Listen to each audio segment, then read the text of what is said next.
اقرأ باسم ربك الذي خلق خلق الإنسان من علق اقرأ وربك الأكرم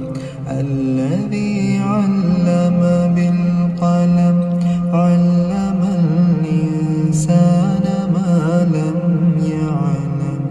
كلا إن الإنسان ليطغى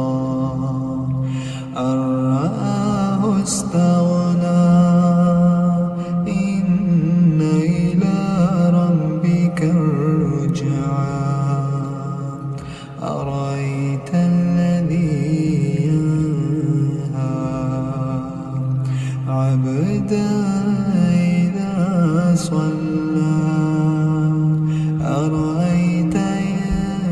كان على الهدى أو أمر بالتقوى أرأيت إن كذب وتولى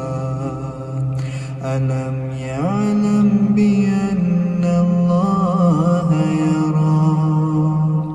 كلا لئن لم ينته لنسفعا بالناصية ناصية كاذبة خاطئة فليدع ناديه سندع